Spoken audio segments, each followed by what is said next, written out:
Muchas gracias en esta noche, Señor, por estar en este lugar, Señor, para poder platicar un poco acerca de la Escritura. Nos hace falta mucho, Señor, para mucho tiempo para estar contigo, para meditar en tu palabra, Señor, y ser edificados.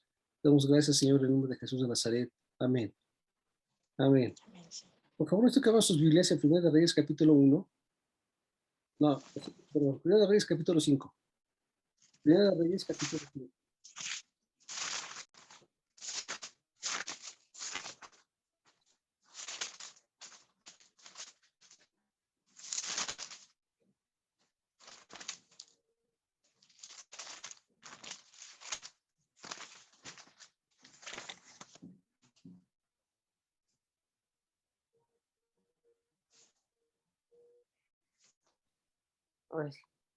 ¿Listo? Ok, ¿ya lo tienen todos? Ya pasó. Excelente. Hola, Yola. Hola, Yola. Buenas noches, pastor, perdón. Ok. A la muerte del rey David, Salomón se dispuso en su corazón edificar casa para el Señor, donde habitara en medio del pueblo. Y él había apartado gran cantidad de los botines de la guerra para el Señor, y él había hecho también planos, y había reunido artesanos y obreros para que siguieran los planos y todas las indicaciones, y para que trabajaran en madera y en piedra, para preparar todos los materiales para el templo. Entonces, cuando finalmente muere David, su hijo Salomón empieza la construcción del templo. Vamos a leer un poquito acerca de qué fue lo que pasó en este inicio.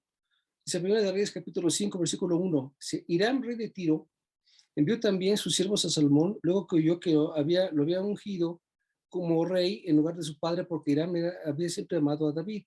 Entonces Salomón envió a decir a Hiram, tú sabes que mi padre David no pudo edificar casa en orden de Jehová su Dios por las guerras que le rodearon hasta que Jehová puso a sus enemigos bajo sus plantas de sus pies. Ahora Jehová mi Dios me ha dado paz por todas partes, pues no hay adversarios ni mal que temer. Por tanto, he determinado ahora edificar la casa al nombre de Jehová mi Dios, según lo que Jehová habló a David mi padre, diciendo, tu hijo, a quien yo pondré en tu lugar, tuyo, en tu trono, él edificará casa a mi nombre. Manda pues ahora que se corten los cedros del Líbano, y mis siervos estarán con los tuyos, y yo le daré por tus siervos el salario que tú dijeres, porque tú sabes bien que ninguno hay otro como nosotros que sepa labrar como los sidonios. Luego Hiram oyó las palabras de Salomón, se alegró en gran manera y bendijo, y dijo, bendito sea hoy Jehová, que dio, dijo el sabio Salomón sobre este pueblo tan grande. Y envió Hiram a decir a Salomón, he oído que me mandaste decir, yo haré todo lo que te plazca acerca de la madera que de cedro y la madera de ciprés. Mis siervos te la llevarán desde el Líbano al mar y la llevarán en balsas por mar hasta llegar al lugar que tú me señales, e ahí se desatará y tú lo tomarás y cumplirás mi deseo de dar a comer a mi familia. Dijo pues Hiram a Salomón, madera de cedro, madera de ciprés, de todo lo que quiso. Y Salomón daba a Hiram 20,000 coros de trigo para el sustento de su familia y 20 coros de aceite puro. Eso daba Salomón a Hiram cada año. Jehová pues dio a Salomón sabiduría como le había dicho, y hubo paz entre Hiram y Salomón, y hicieron pacto entre ambos. Y Salomón decretó leva en todo Israel, y la leva fue de 30,000 hombres. Déjenme marcar. La puse en el marcador. No, perdí. Otra vez en leva.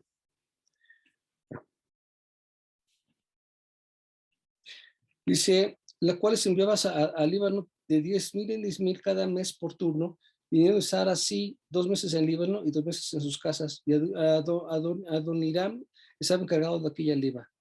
Tenía Salomón 70,000 que llevaban las cargas y 80,000 cortadores en el monte. Sí, los principales oficiales de Salomón que estaban sobre la obra, 3,300, los cuales tenían a cargo el pueblo que hacía la obra. Mandó el rey que trajesen piedras grandes, piedras costosas para los cimientos de la casa y piedras labradas, y los albañiles de Salomón y los de Hiram y los hombres de Gebal cortaron y prepararon la madera y la cantera para labrar. Para poder edificar esta gran obra se requería una gran cantidad de gente y una extraordinaria cantidad de material. Nos podemos imaginar, pues, ¿qué se requirió para esto? Pues, enorme esfuerzo, una enorme dedicación, y se necesitaba muchísima gente para talar tantos árboles. Entonces el amigo de David, el rey de Aram, que por supuesto está fuera de Israel, pues no es Israel, le pidió ayuda, o sea, Salomón le pidió ayuda a él, y él, pues, en atención a su padre que ya había muerto, dice que le dio toda la madera que quiso del Líbano y trajeron las mejores maderas de ese lugar. Se conoce que las mejores maderas del mundo provienen de ese lugar. Las maderas más ricas, más resistentes, más fuertes, más bonitas, proceden de ese lugar. Y entonces, pues se dieron a la marcha y empezaron a hacer algo. Dice que hicieron una leva. ¿Qué es una leva? La leva es cuando reclutan a la gente, aún contra su voluntad, para que hagan un trabajo determinado. Dice que juntaron 30,000 hombres del pueblo judío, los cuales lo estaban llevando constantemente para que ayudaran a cortar la madera, para quitarle todo el follaje de la madera, para cortarla, para meterla amarrarla, traerla en balsas hacia por el mar para que pudiera llegar al lugar y entonces debo desatarla y llevarla con animales y con carretas hasta el lugar donde fue la construcción. Esto fue enorme, una gran cantidad de movimiento. A cargo de ese grupo había 3,000 supervisores y 300 capataces que eran extranjeros, y por encima de todos ellos estaban 250 oficiales judíos que estaban supervisando todo esto. Los bloques de piedra tenían que cortarse con cuidado para que encajaran a la perfección cuando los montaran en el sitio, en el templo. Eso exigiría una cuidadosa planeación y una experta supervisión. Todo esto se hizo lejos del templo, porque cuando llegaran al templo tenían que ensamblar como se ensambla un rompecabezas y tenía que quedar a la perfección sin usar martillo, ni golpe, ni nada. Tenía que llegar a ensamblarlos y que tenía que estar en la forma perfecta. Así que necesitaba una gran supervisión de todos los que estaban haciendo esto, porque pues, es seguir los planos y luego ver cómo lo tienen que ensamblar, cómo tienen que armarlos, pues tenía que ser todo extraordinariamente de gente mucho, muy capaz. El trabajo obligatorio por la leva de estos 300 trabajadores requirió que 4 meses al mes, bueno, que esos 4 meses estuvieran todo el tiempo trabajando para el rey Salomón. El problema radica que la leva no se les paga a nadie. Simplemente se recluta a la gente de 18 años para arriba hasta los 60 para que trabajen en la leva, pero no se les pagaba ni un solo peso. Esto, pues, era una carga, porque si alguien hizo carga, pues fue Salomón, porque cargó mucho al pueblo judío para que edificaran la casa del Señor, pero después se siguió con la casa suya. Y esto, cuando Salomón muere y Roboam no quiere quitar la carga que había impuesto sobre el pueblo judío, el pueblo se les rebeló. Es decir, fue una persona que finalmente se encajó de su puesto. Los israelitas y los judíos, no, y los gentiles trabajaron en conjunto para hacer la casa de Dios. Esto es muy interesante porque para la edificación de los templos en Egipto se ocupaban únicamente de sacerdotes egipcios, pero para la casa de Dios se ocuparon gentiles y judíos. ¿Por qué razón? Porque dice Isaías 56 que iba a ser casa de oración para todos los pueblos. Por lo tanto, iba a incluir a toda la gente que pudiera ayudar. Así que estuvieron allá en Tiro, trayendo madera del Líbano, gente que no era judía, pero con gente judía también, y los que estaban trabajando, los orfebres, los artesanos, los manejadores de hierro y demás, pues no eran todos judíos, sino que había gente de toda clase. Pero Dios utiliza mucho también a la gente que no es judía para el beneficio, o sea, bueno, para que se cumpla su voluntad para el pueblo judío. Y esto es algo que nos tiene que llamar la atención. Finalmente, empezaron a trabajar pues muy fuerte, y dice también la Biblia 28 sí, que pues que todos estuvieron mucho tiempo en el movimiento, y lo que llamó la atención es la gran cantidad de material que David juntó durante todos los años los que estuvo en guerra, porque de lo que le tocaba para él apartaba para el templo. Es decir, no cargó al pueblo, sino que él mismo de sus tesoros, de lo que él tenía, de lo que él le correspondía por las guerras, apartaba para el templo. Y esto es muy significativo. También el pueblo dio, y claro que dio, y mucho, pero el principal recaudador de fondos fue el mismo David. Luego dice Primera de Reyes, capítulo 6, vamos a pasar al siguiente capítulo, 6:38. Y en el 10º año, en el mes de Bul, que es el mes octavo, fue acabada la casa con todas sus dependencias y todo lo necesario. La edificó pues en, ¿cuánto? 7. Dice que 7 años. En 7 años. Fueron 7 los que hizo. Lo terrible del asunto es que también él edificó después su propia casa y para eso se tardó 14 años. 7 para la casa del Señor y 14 para la suya con los mismos trabajadores. Es decir, estaba cargándole al pueblo su propia vivencia.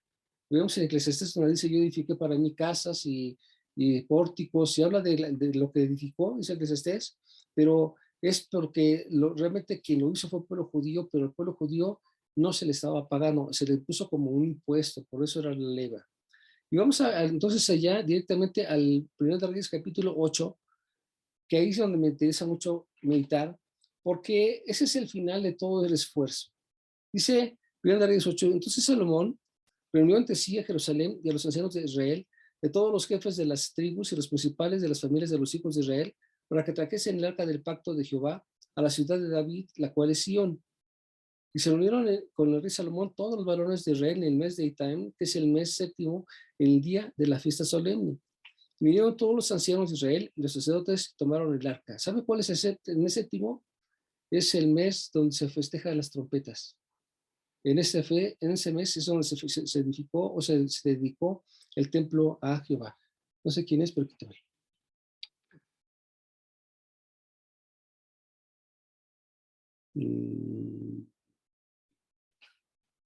Versículo 4. Y llevaron el arca de Jehová del tabernáculo de la reunión y todos los utensilios sagrados que estaban en el tabernáculo, los cuales llevaban los sacerdotes y los levitas. Y el rey Salomón y toda la congregación de Israel que se había reunido con él, estaban con el arca del pacto, sacrificando ovejas y bueyes que por la multitud no se podía contar ni numerar. Los sacerdotes metieron el arca del pacto de Jehová en su lugar, en el santuario de la casa, en el lugar santísimo, debajo de las alas de los querubines, porque los querubines tenían extendidas las alas sobre el lugar del arca, y así cubrían los querubines el arca y las varas por encima. Y sacaron las varas de manera que sus extremos se dejaban ver desde el lugar santo, que está delante del arca del lugar santísimo, pero no se dejaba ver desde más afuera, así quedaron hasta hoy.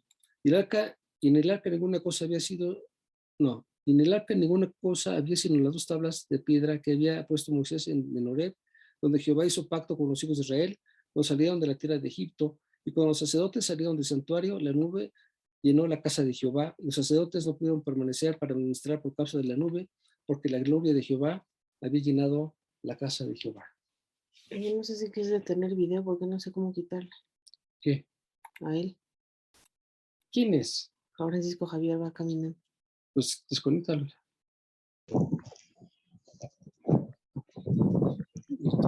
Bueno. No lo desconectes. Sí, no puedo ahorita, es que no me dejo, no puedo, está movido, está mucho. Bueno, ok. Finalmente, después de muchos años, y con el deseo de todo el pueblo, trajeron el arca del pacto de Sión directamente a lo que es su casa en Jerusalén. ¿Qué importante es esto? La Biblia nos enseña que lo más importante de Dios viene de dentro hacia afuera. Lo más importante no es lo que está afuera, sino lo que está adentro y justo en el centro. En el mundo hay miles, cientos de miles de iglesias en todo el mundo, pero todas las iglesias de todo el mundo están vacías, excepto donde se encuentra la presencia de Dios, porque ahí Dios está vivo y lo está llenando todo. A diferencia de todas las religiones, donde tienen enorme cantidad de deidades y de imágenes, están vacías. Su Dios no habita ahí, pero en la casa de Dios, Él mismo habitaría ahí. Él dio las indicaciones de cómo tendría que ser su casa y inspiró a David para que hiciera una casa real para el rey real y dispuso de su tiempo, de su dinero, para hacer algo que él no vio. Él lo creyó. Él le dio los planos a su hijo, le dijo, quiero que hagas una casa así para Dios, y juntó enorme cantidad de materiales por años, y después invitó a que la gente también cooperara, y preparó todo por años hasta su muerte, y a pesar de todo el esfuerzo que él hizo, él no vio la casa construida. Dijo Dios que sería su hijo el que lo edificaría, y después de trabajar por 7 años, finalmente se estaba edificando la casa de Dios. La casa de Dios es la parte más importante de la nación. ¿Por qué razón? Porque allí está Dios. No es una casa cualquiera, no es la casa del gobernante, no es la casa del rey, es la casa de Dios. Y si Dios habita ahí, tiene que tener sus propias indicaciones, tiene que tener sus propias órdenes de cómo tiene que manejarse las cosas. Y lo más increíble es que cuando está Dios en medio del pueblo, empieza a hacer pasar cosas extraordinarias. Nuestro Dios es un Dios de milagros, es un Dios de señales, es un Dios de prodigios, es un Dios que hace cosas que ninguno más puede hacer. Por eso es que en la casa de Dios existen sanidades, milagros, liberaciones, profecía, y vienen una cantidad de cosas porque ahí se encuentra Dios. Y eso el pueblo lo sabía. Sabía que estando Dios en medio de ellos, iban a tener victoria, iban a tener un futuro asegurado, las cosas iban a ser diferentes. Así que lo que más anhelaban era tener al pueblo, el arca para que estuviera Dios ahí. Y dice la Biblia que finalmente trajeron después de que fue edificado, y me llama mucho la atención porque se puede imaginar la edificación del templo sin que hubiera martillazos, ni serruchos, ni taladros, ni martillo, ni pegamento, nada. Todo lo hicieron por separado para llegarlo a ensamblar desde piedras y maderas hasta poder poner todo, incluso las placas de oro no fueron hechos ahí, todo fue hecho por separado hasta que llegaron y nos ensamblaron sin un solo martillo, sin un solo golpe, sin una sola cosa que estuviera haciendo ruido. Y no porque a Dios le moleste el ruido, sino porque esto no es, no, o sea, se hace todo con preparación para que cuando se llegue a la presencia del Señor no se hubiesen violentado nada. La casa del Señor no puede violentarse con martillazos o con serruchazos. Entonces, ahí empezaron pues a darse cuenta la magnitud de lo que significó y el trabajo tremendo para poder llegar a hacer estas cosas o esta obra tan gigantesca como no se ha construido en ninguna otra parte del mundo. El templo de Salomón fue el más grande que se ha construido en toda la tierra. Nada similar a esto y mucho más difícil porque no hubo ni pegamento, ni clavos, ni nada, todo ensamblado con exactitud, sin golpes. Eso es maravilloso. Y dice la Biblia, ahora sí en el versículo 12, dice, entonces dijo Salomón, Jehová ha dicho que él habitaría en la oscuridad, he edificado casa por morada para ti, sitio en que tú habitares para siempre. Y volviendo el rey su rostro, bendijo a toda la congregación de Israel, y toda la congregación de Israel estaba en pie.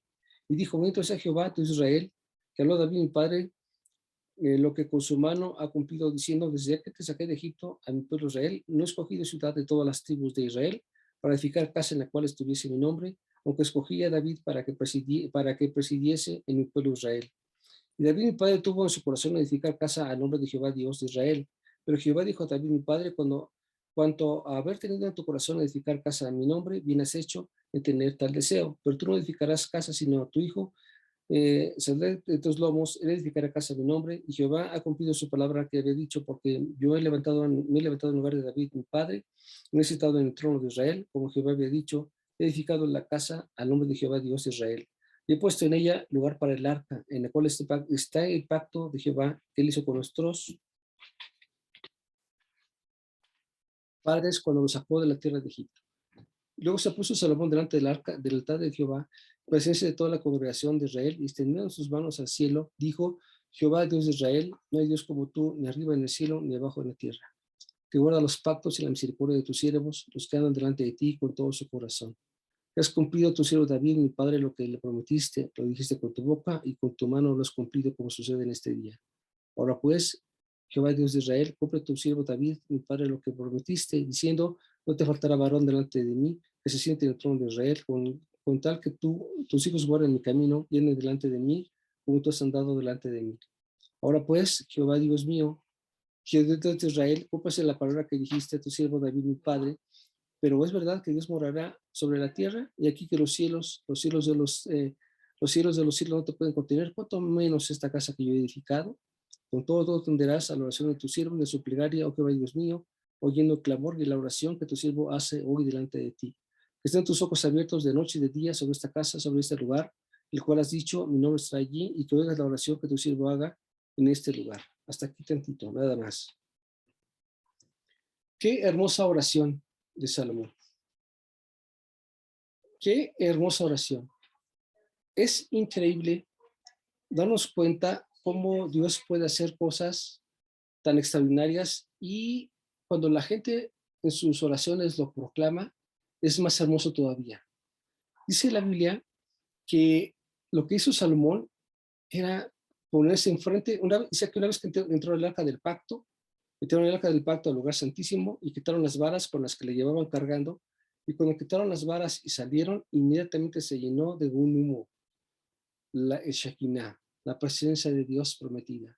Y entonces ya no pudieron estar los sacerdotes ni nadie ahí, porque estaba ya la presencia de Dios. Ahí está el Shekinah. Y entonces salieron ellos y Salomón frente al pueblo, y había muchísima gente ahí afuera. Estaba todo Israel. Empezó él a hablar hacia toda la gente y empieza a decirles que Dios había cumplido con Israel lo que le había prometido desde tiempo para atrás. Eso no era en balde, no es una casa solamente como un lujo, sino están honrando con lo mejor de sus bienes al Rey de Reyes y Señor de Señores. Y le dice, no es posible que el Creador de toda la tierra se haya dignado habitar en medio de su pueblo. El Creador de todo lo que tú ves, lo que ves y lo que no ves. Imagínense el universo, dice, el cielo de los cielos no te puede contener, cuánto menos esta casa que he edificado a tu nombre. Dice, y lo más interesante es que Dios habitaría en la oscuridad. ¿Por qué? Porque en el lugar santísimo no hay luz. El lugar santo tiene luz, ahí está la lámpara, pero en el lugar santísimo son unas cortinas muy gruesas, no hay nada, pero ahí se encuentra el arca. Dios dice que Él habitaría entre la oscuridad, pero dice también, Él dice, es increíble que tú ya estés dignado habitar en medio de nosotros. Esto es maravilloso. ¿Por qué?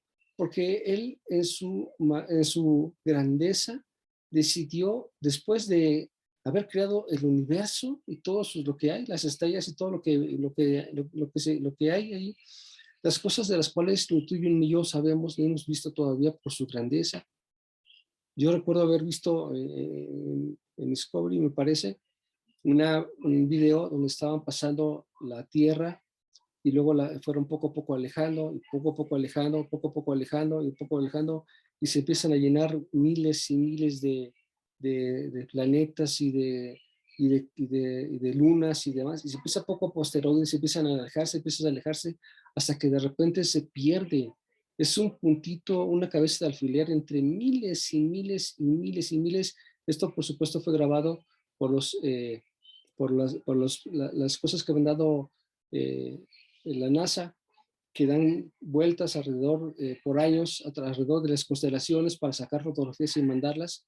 Y ese video me hizo meditar en cuanto a la grandeza de Dios. Y por supuesto que solamente es una parte. Para poder tomar estas fotografías pasaron más de 20 años por la extensión de ese espacio, pero lo que me llama impresionante es la grandeza, y todavía es solamente lo que la cámara alcanzó a grabar, pero no está la totalidad de su creación. Es increíble que algo tan gigantesco como es eso, Dios tuviera en su corazón habitar en medio del pueblo judío. Dios quiere estar en medio de su pueblo. Él no quiere que lo veas como algo tan alejado, que no lo puedas ver o escuchar, sino siempre quiso estar cerca de nosotros. Años atrás, cuando salieron de la tierra de Egipto, el pueblo judío murmuró. Y Dios dijo que ya no estarían más en medio de ellos. Pues ya no voy a estar más con ustedes, mi ángel los va a llevar a la tierra de Canaán, van a conquistar todo, pero yo ya no voy a estar con ustedes. Él había dicho, o prácticamente se había pronunciado un divorcio. Se había alejado del pueblo judío porque el pueblo judío había sido un pueblo rebelde. Dijo que él ya no iba a estar con ellos, que no los iba a seguir, pero aquí Dios decide después de ver el corazón de David y un pueblo que estaba emocionado porque habían edificado una casa, que Dios está en medio de ellos, y entonces Dios decide nuevamente habitar en medio del pueblo. Y esto los tenía en un gozo extraordinario. Dios en medio del pueblo. Y vean las cosas, las maravillas que hay el tener la casa de Dios. ¿Qué es la casa de Dios? Dice la Biblia, versículo 28 otra vez, dice, con todo tú tendrás la oración de tus siervos y su plegaria, oh Jehová Dios mío, oyendo el clamor y la oración que tus siervos hacen hoy delante de ti.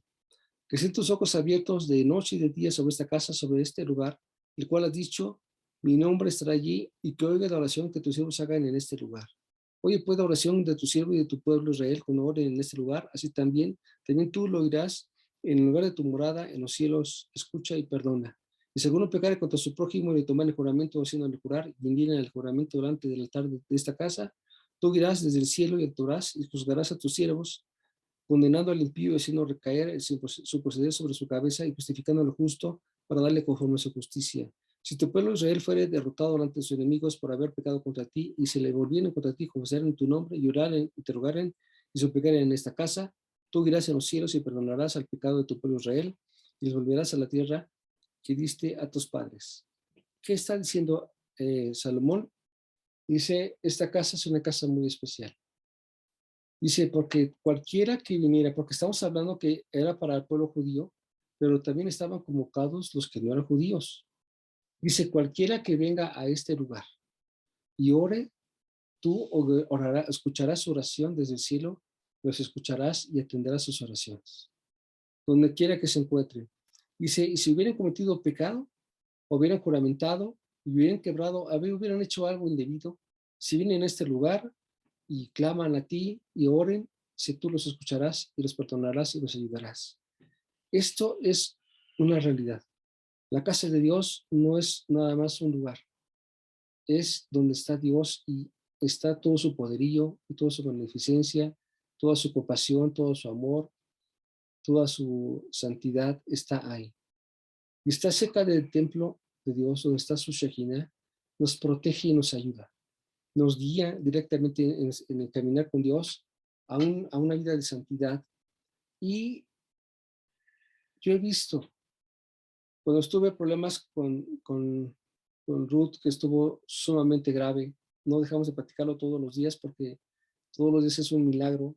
La gente me pregunta acerca de mi esposa, amigos, familiares, ¿cómo está tu esposa? Y digo, es que mi esposa está en una recuperación extraordinaria y esto no es obra sino de Dios. Es su milagro, su mano poderosa, su misericordia que nos ha permitido que mi esposa esté entre nosotros. Pero ¿sabe qué pasaba? Que yo no dejaba de estar clamando, que yo llegaba a la iglesia, yo oraba en la iglesia, Señor, ten piedad.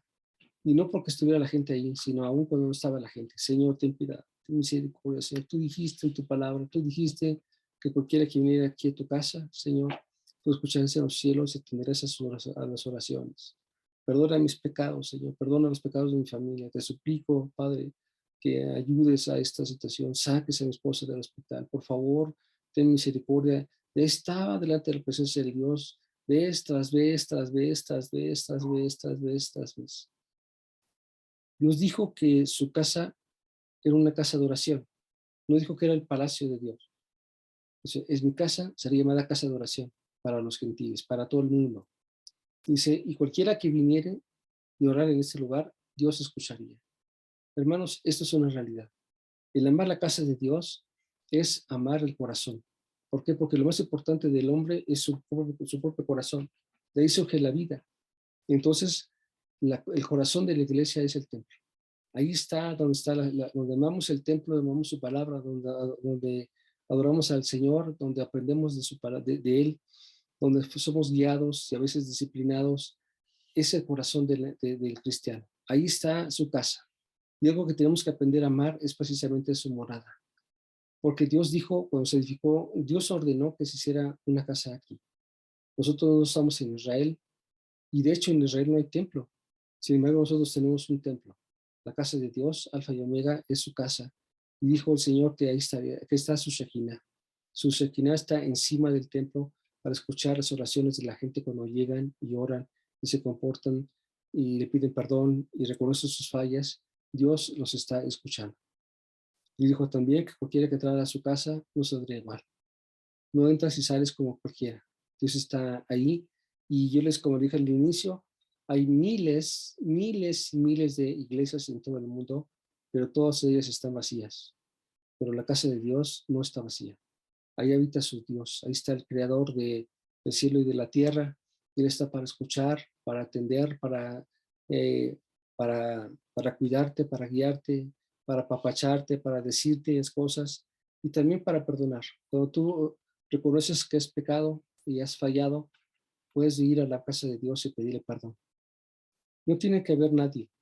Incluso el pueblo judío ubica dónde está el templo y desde la distancia lo que hace la gente es pues que ahora se de rodillas rumbo a Israel, todo el tiempo, en cualquier parte del mundo, ubica donde se encuentra la orientación y ahí se ponen a orar todos los días dirigido hacia allá. Entonces, aunque a veces no pueden estar en el templo, pues sí dirige sus oraciones para donde se supone que ahí se encuentra la dirección en la que debe tener. Dice el versículo 35, y si el cielo se cerrara y no lloviere por haber ellos pecado contra ti y te rogaran en este lugar, confesaren tu nombre y se olviden del pecado cuando los afligieres, tú dirás en los cielos y perdonarás el pecado de tu siervo y de tu pueblo Israel, enseñándoles el buen camino en que anden y darás lluvia sobre tu tierra, en la cual diste a tu pueblo por heredad. Dios dice, ok, si tú has sido empobrecido por tu propio pecado y reconoces tu falla y vienes a la casa de Dios y pides perdón, ese Dios te va a ayudar. O sea, el Dios que a veces conocemos es un Dios de justicia, es un Dios justo que casi trae el mazo en la mano como un juez para dictaminar un juicio, pero en realidad Dios es un Dios que escucha y tiene compasión y perdona.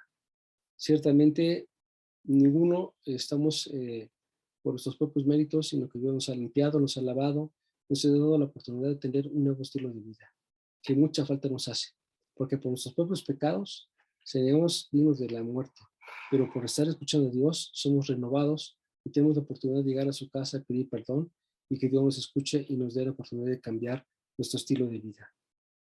Dice la Biblia, escuchen esto,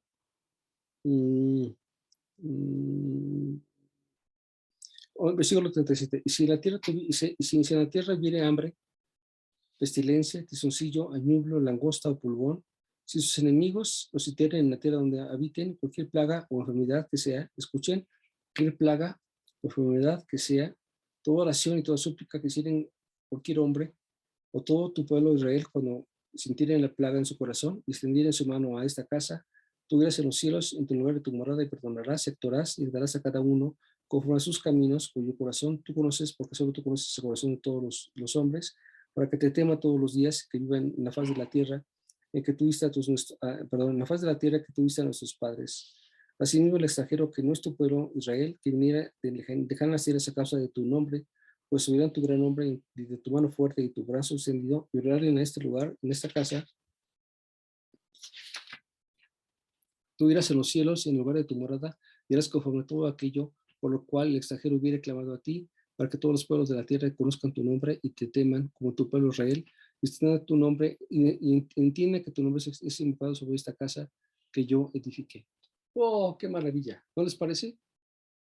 No se me hace una maravilla, no se me hace extraordinario, porque aquí dice algo, si hubiere plaga o tinzón, o hubiera alguna cosa o enfermedad, cualquier cosa que sea, el que venga a tu casa y clave, tú escucharás.